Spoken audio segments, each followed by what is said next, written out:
अरे सदाभाऊच्या आईला घोडा लावायला तुम्ही याल त्यावेळी माझ्या बापानं 12 बैलाचा नांगराचा फाळ काढून ठेवलाय. सतुभाऊ आम्ही बोललो की मग म्हणते ती आमची जीभ घसारली आणि त्यांच्या जिभा साखरेत आणि तुपात घोळल्या त्या का? जयंत पाटलाच्या गुंडाने मारलं. अरे त्यावेळी तुम्हाला वाईट नाही वाटलं? त्यावेळी संस्कृती नव्हती? तुम्ही जर आमच्या वाटला गेला तर आम्ही तुमचं वाड उद्ध्वस्त केल्याशिवाय राहणार नाही हे ध्यानात ठेवा. आज खंडेनोमे आहे आणि खंडेनोमेला दादा हत्याराचं पूजन होतं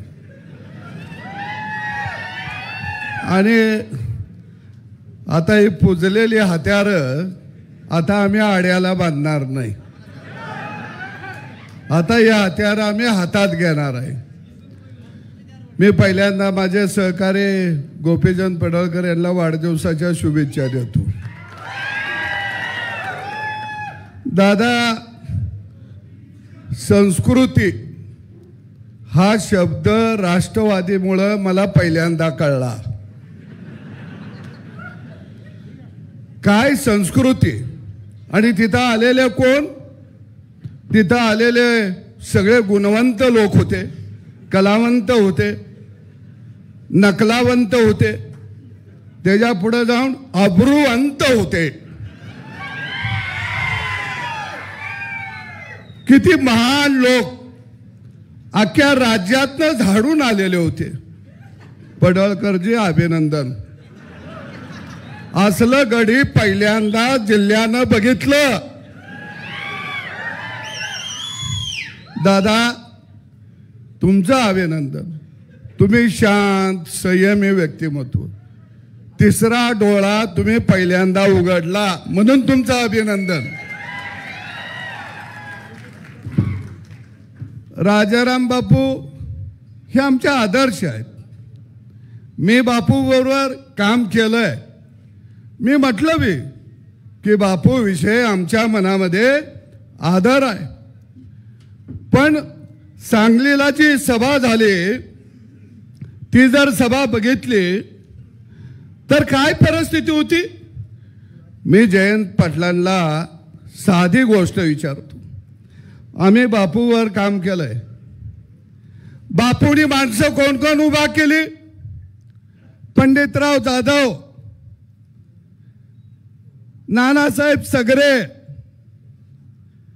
इकडं संभाजीप्पा, प्राध्यापक शरद पाटील, अजितराव घोरपडे, अशा अनेक माणसं, व्यंकप्पा पत्के, किती माणसं उभा केली. आणि नुसती माणसं उभा केली नाही तर त्या माणसांना ताकद दिली.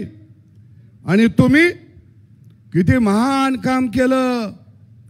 तिकडं नानासाहेब सगरे, कवठे मंका सहकारी साखर कारखाना तुम्ही घ्यायला निघाला. अरे 60 एकर जमीन विकली, कर्ज भागतय. नाही तो कारखाना मला पाहिजे. अरे जे संभाजी पवार राजाराम बापूंच्या बरोबर ज्यावेळी लढले, उभा राहिले, त्यावेळी सांगलीमध्ये अनेक वेळा आप्पांच्यावर जीव यांनी हल्ला झाला, अनेक वेळा झाला. त्या आप्पाने तुम्हाने बापू नंतर खांद्यावरनं सांगलीत आणलं. तुम्ही काय केलं? सूर्योदय हाणला. अरे जतचा साखर कारखाना तुम्ही आणला. मग आता तुम्ही लुटारू आहात हे आम्ही म्हणलं तर तुम्हाला वाईट वाटेल. पण मी या ठिकाणी दादा तुम्हाला खरं सांगतो, संभाजी आप्पा मी त्यांच्या बरोबर काम केलं. मी मंत्री झालो, आप्पाला भेटायला गेलो. त्यावेळी आप्पा दर्शन घेतले, अंबरला फोडला आणि म्हणले देवा भाऊंना सांगा हा कारखाना मी लय कष्टाने उभा केलाय. हा कारखाना माझा हिने कशात घातलाय. अंबरला फोडला. अरे आप्पाच्या डोळ्यात शेवटच्या क्षणापर्यंत पाणी होतं, शेवटच्या क्षणापर्यंत त्या आप्पाचा तळतळाट तुम्हाला लागल्याशिवाय राहणार नाही, तुम्हाला सांगतो. अरे दादा, इकडं अण्णासाहेब डांगे जनता सहकारी साखर कारखाना नाही होऊ दिला, तिथं दुसरी शाखा काढली. एनडी पाटलांचा कारखाना नाही होऊन दिला. अरे या दादा, वाळवा तालुका हा खरंच क्रांतिकारकांचा तालुका आहे.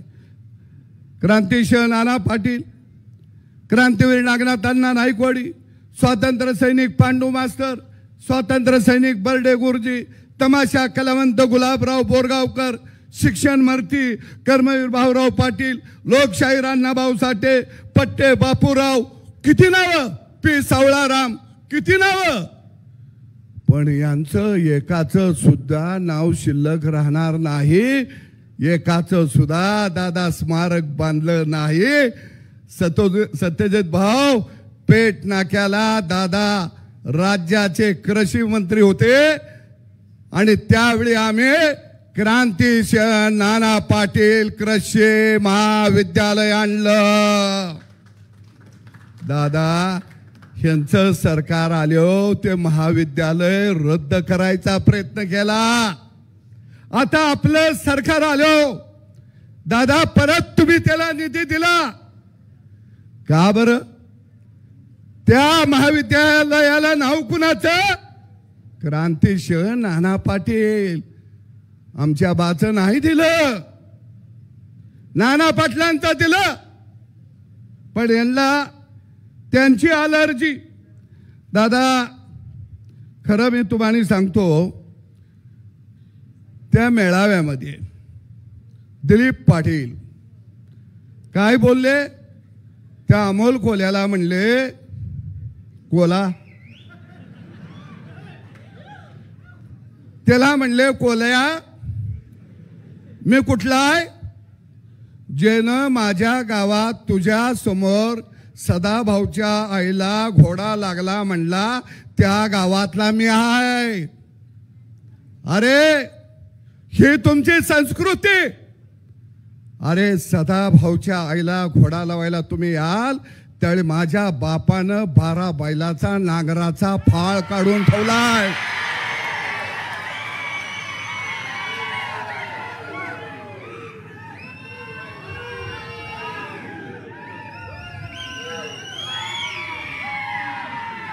अरे तुम्ही उदाला शिल्लक राहणार नाही. पण दादा, मला वाईट काय वाटतं, एवढं वाईट शब्द वापरले हो. कुठलाही विद्वान बोलला नाही, त्यांची जीभ घसारली नाही बोलला. सतुभाऊ आम्ही बोललो की मग म्हणते ती आमची जीभ घसारली, आणि त्यांच्या जिभा साखरेत आणि तुपात घोळल्या त्या का? अरे रयत समाज, गावगाड्यातला समाज, त्यांच्या आया बहिणींचा विषय तुम्ही जर असं बोलणार असाल तर प्रस्थापितांनो याद राखा, तुमचं वाड पाडायला देवाभाऊ नावाच्या माणसाचा जन्म झालाय आणि आम्ही त्याच्या बरोबर आहोत. आम्ही आहोत. चंद्रकांत दादा, गिरणी कामगाराचं पोरग मंत्री झालं. दादा, त्यांना ते चालत नाही, कारण दादा वाड्यातला नाही, दादा गावगाड्यातला आहे. त्यांना गोपीचंद पडळकर चालत नाही, कारण त्या 12 बुलतेदाराचा आहे. त्यांना सदाभाऊ मंत्री झालेला चालत नाही, का तर तो रयतेतला आहे, गावगाड्यातला आहे. ते दिलीप पाटील म्हणलं, सदाभाऊला हक्तानं ससा गावला. अरे 35 वर्ष मकरंद भाऊ तुम्ही आहे, 35 वर्ष या राज्यामध्ये शेतकऱ्याच्या प्रश्नावर लढलो. 265 गुन्हे माझ्यावर आहेत. मी येरवड्याच्या जेलमध्ये गेलो, कळबा जेलमध्ये गेलो. दिलीप पाटील तुमच्या गुन्हा कुठला आहे? थांबा, मी बँकेचा रिपोर्ट आणलाय.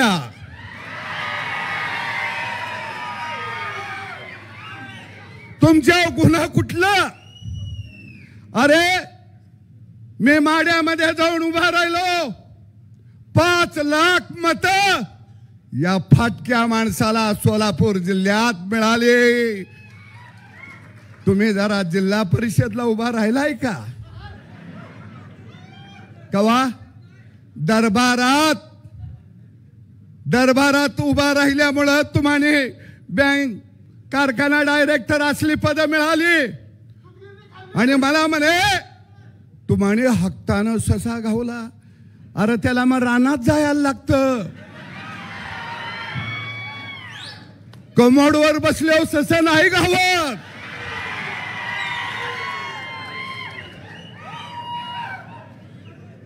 अरे तुम्ही आम्हानी शिकवू नका. आणि म्हणून दादा मला 2003 साली बावची फाट्यावरती जयंत पाटलाच्या गुंडाने मारलं. अरे त्यावेळी तुम्हाला वाईट नाही वाटलं? त्यावेळी संस्कृती नव्हती.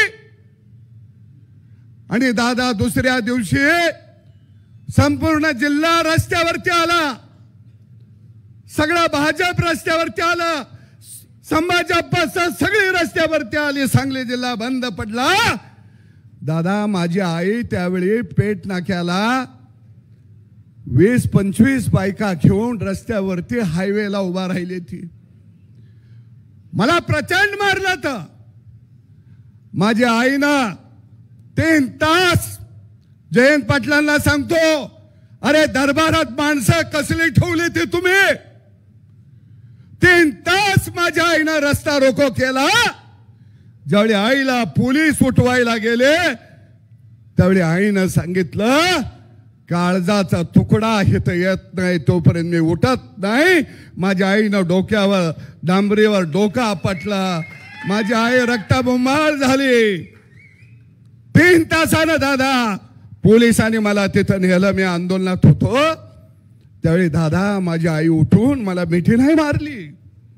माझ्या आईनं बापाच्या फडक्यात बांधून आणलेली भाकर सोडली आणि सदाभाऊच्या मुखात तो भाकरीचा तुकडा घातला. आणि पत्रकाराने विचारलं की आई तुमच्या लेकराला मारलंय, तुमचं मत काय? तर माझ्या आईनं दादा एवढं चांगलं उत्तर दिलं, माझ्या लेकराला कुणी मारलं त्याला मला शिव्या शाप द्यायचा नाही. माझ्या लेकरानं या काळ्या आईच्या उदरात रक्ताचं 2 थेंब सांडलं. माझं मन आबाळा एवढं मोठं झालंय, हिमालय एवढं मोठं झालं. अरे अशा आईच्या पोटी आम्ही जन्माला आलो.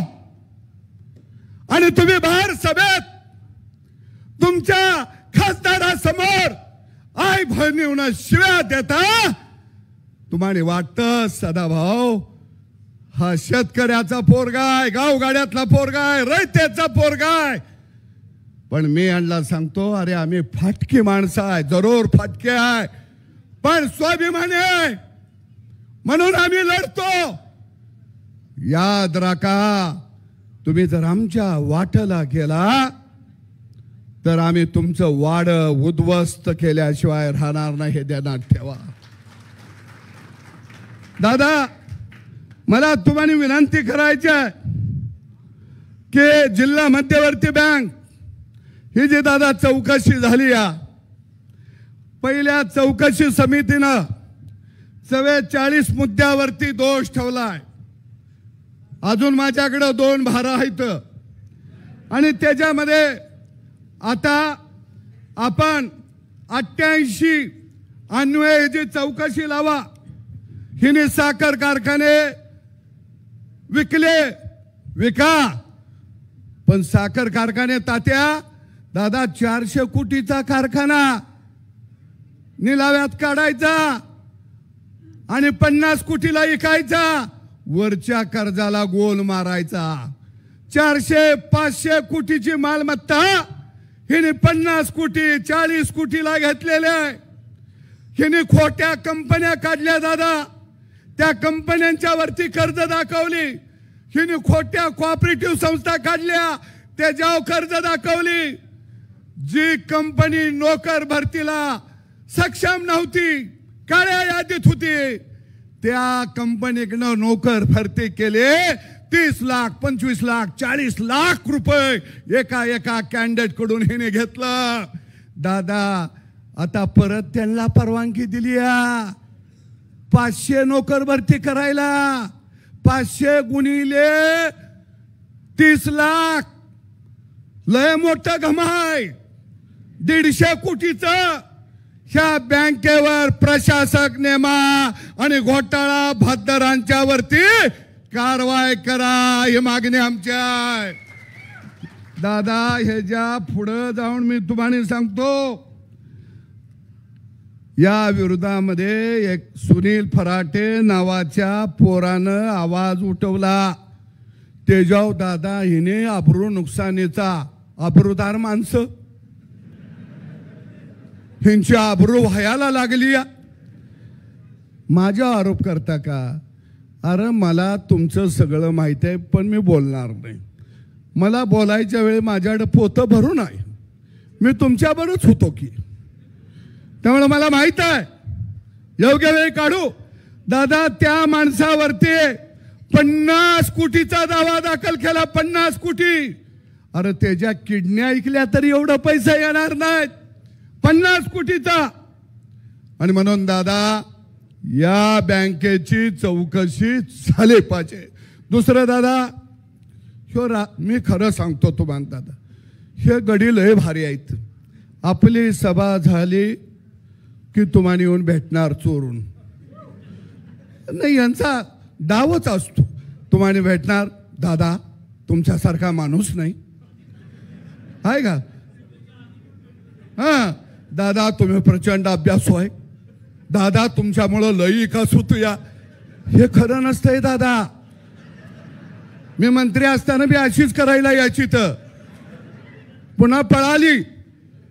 राष्ट्रवादी ही पक्ष नाही दादा, ही टोळी आहे, टोळी लुटारूंची. राष्ट्रवादी हा पक्ष नाही, राष्ट्रवादी ही गुंडांची टोळी आहे, हा पक्ष नाही. व्यासपीठावर म्हणले तो सध्या माझं नाव घेत नाही, उगाच मंत्री झालो, उगाच आमदार झालो, बारामतीला पाणी पाजून आलो. या आता ह्याचं नाव दादा मी कशाला घेऊ? पावटं खाऊन वास याला मला काय गरज पडली आता. आणि म्हणून मी दादा म्हणलो, गोपीचंद बोलले, मी म्हणलो नाही बोलायला पाहिजे होतं, आदर करायला पाहिजे होता. सत्यजित भाऊ मी चांगलं बोललो मी, मला घोडा लावला. मग रात्री गोपीचंद बोललं, भारी वाटलं.